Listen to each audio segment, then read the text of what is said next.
Монгол орны хавар намрын улирлын хамгийн хүнд хэцүү өдрүүд шуургатай өдөр тохиодог.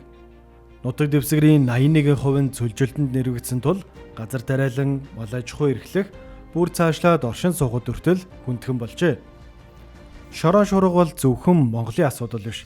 Энэ бол бүс нутаг дэлхийн нийтийн өмнө тулгамдж байгаа томоохон сорилтуудын нэг юм.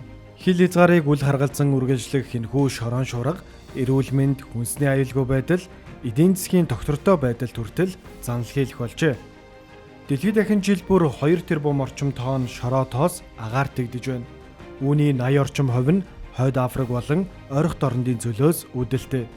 Карибын тэнгис Номхон далайг дамнан мянган километр замыг туулах шорон шуурга 150 гаруй орны 330 сая гаруй хүний амьдралын чанарт шууд нөлөөлж байна.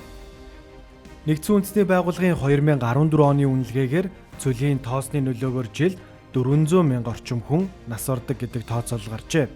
Энэ тоо жил өнгөрөх тусам нэмэгдэж байна. Харин эдийн засаг талаас хэдэн 100 тэрбум доллараар үнэлэгдэх алдагдсан боломжийг бий болгож байна. Дэлхийн банкны тооцооллоор ойрхон орнууд Хойд Африкийн бүс нутагт жилд 150 мянган долларын алдагдсан боломж шорон шуурганаас болон бий болж байна. Зарим орнд дотоодын нийт бүтээгдэхүүнийх нь 2.5%-тай тэнцэх алдагдлыг бий болгож байна. Харин Монгол орн бүс нутгийнхаа шорон шуургыг үүсгэж гол хүчин зүйлүүдийнх нь нэг болжээ. Хамгийн сүүлд гарсан судалгаагаар нийт газар нутгийн 81.9% нь цөлжилтөнд нэрвэгдээд байна.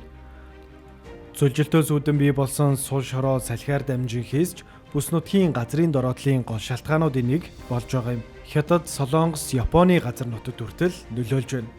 1960 оноос хойш Монголд шорон шуурга болдог өдрийн тоо 3 дахин нэмэгдэжээ. Ийм дуг асуудлын гарц гаргалгааг олох нь зөвхөн Монголын төдийгүй дэлхийн нийтийн нэн чухал асуудал болжээ.